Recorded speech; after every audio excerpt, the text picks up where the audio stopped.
আসসালামু আলাইকুম। আপনাদের সকলকে ওয়েলকাম জানাচ্ছি আমার চ্যানেলে নতুন আরও একটি ভিডিও দেখার জন্য।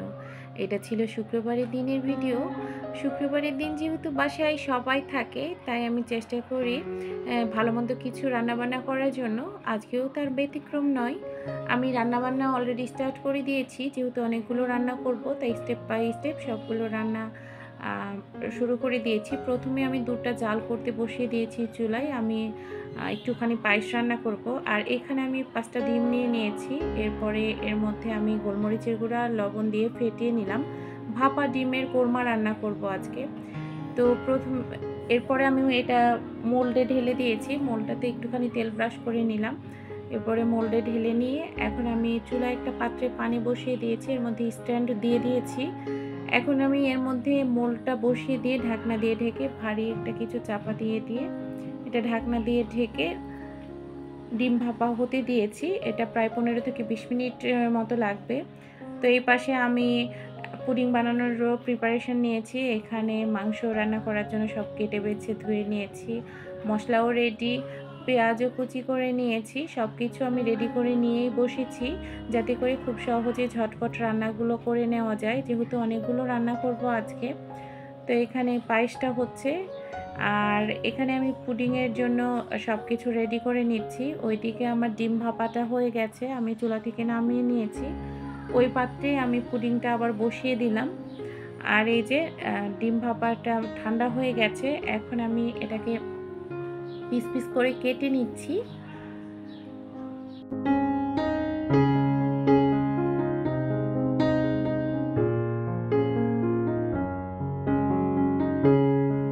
আমার পুডিংটা হয়ে গেছে, চুলা থেকে নামিয়ে নিয়েছি। আর এখন বেশ কিছুটা পেঁয়াজ বেরেস্তা করে নিব। যেহেতু সবগুলো রান্নায় পেঁয়াজ বেরেস্তা লাগবে, সেজন্য আমি পেঁয়াজ বেরেস্তা করে নিলাম।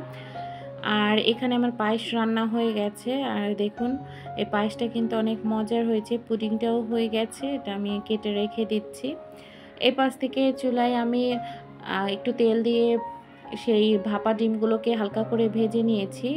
এবার প্যানে আবারও একটু তেল দিয়ে দিলাম। এখন পেঁয়াজ কুচি দিয়ে দিয়েছি আর দিয়ে দিয়েছি এলাচ, দারুচিনি, তেজপাতা। হালকা ব্রাউন কালার করে ভেজে নিলাম পেঁয়াজটা। এখন অল্প একটু পানি দিয়ে দিলাম, যাতে করে মশলাগুলো পুড়ে না যায়।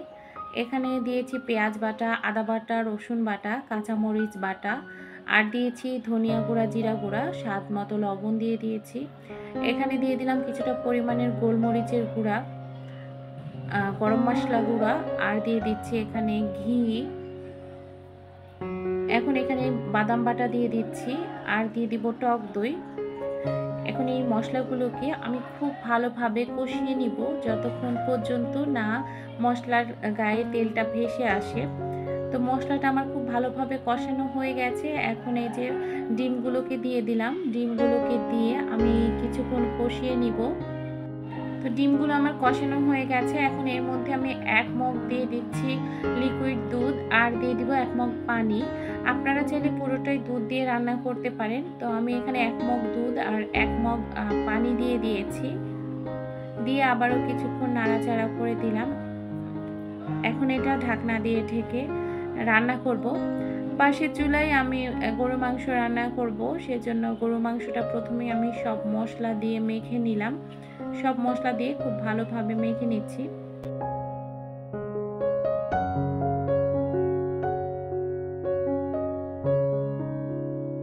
আর এইদিকে আমার ডিম ভাপাটা প্রায় হয়ে এসছে।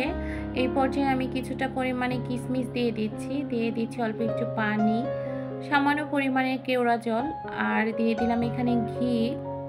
এখন আবারও নেড়ে চেড়ে দিচ্ছি। এবার ঢাকনা দিয়ে ঢেকে আর 2-3 মিনিট চুলায় রাখবো। এরপরে চুলাটা বন্ধ করে দিব। আর এই দিক থেকে আমি গরু মাংসটা বসিয়ে দিলাম চুলাতে। পেঁয়াজটা ভেজে নিয়েছি প্রথমেই হালকা করে, এরপরে গরু মাংসটা দিয়ে বসিয়ে দিলাম। এদিকে আমার ডিম ভাপা হয়ে গেছে, উপর থেকে পেঁয়াজ বেরেস্তা ছিটিয়ে দিয়েছি। আর এই যে ভাপা ডিমের কোরমা আমার রান্না হয়ে গেছে। এখন পাশের চুলায় আমি আবারও মুরগি রান্না করতে বসিয়ে দিচ্ছি। এটা হচ্ছে দই চিকেন রান্না করছি আজকে। তো মুরগিটা ভালো করে কষিয়ে নিচ্ছি, আর পাশে রান্না হতে থাক। আর রাইস কুকারে আমি পোলাও রান্না করে নিচ্ছি।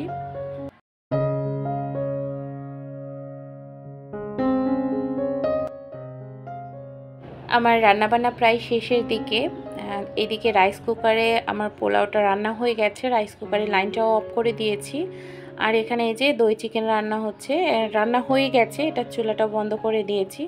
আর গরুর মাংসটা রান্না চলছে, আর কিছুক্ষণ হলেই হয়ে যাবে। তো এই রান্নার পাশাপাশি কিন্তু আমি রান্নাঘরের ক্লিনিংয়ের কাজটাও করে নিয়েছি। আর যা থালা বাসন হয়েছিল সবগুলো ধুয়ে পরিষ্কার করে নিয়েছি। এতে করে আমার রান্না শেষ হওয়ার সাথে সাথে রান্নাঘরের ক্লিনিংয়ের কাজটাও শেষ হয়ে গেছে। রান্নাবান্নার পাশাপাশি কিচেনের ক্লিনিংয়ের কাজটা করে নিলে পরে আর ঝামেলা হয় না। তো আমার সব রান্নাবান্না কমপ্লিট, আমি টেবিলে খাবার রেডি করে দিয়েছি। আজকের মেনু ছিল প্লেন পোলাও, দই চিকেন, ভাপা ডিমের কোরমা, গরুর মাংস, সাথে ছিল সালাদ আর লেবু, ডেজার্টে ছিল পায়েস, পুডিং। এই ছিল আমার আজকের রান্নাবান্না। সবাই ভালো থাকবেন, ফিরে আসবো নতুন আরও একটি ভিডিও নিয়ে। আল্লাহ হাফেজ।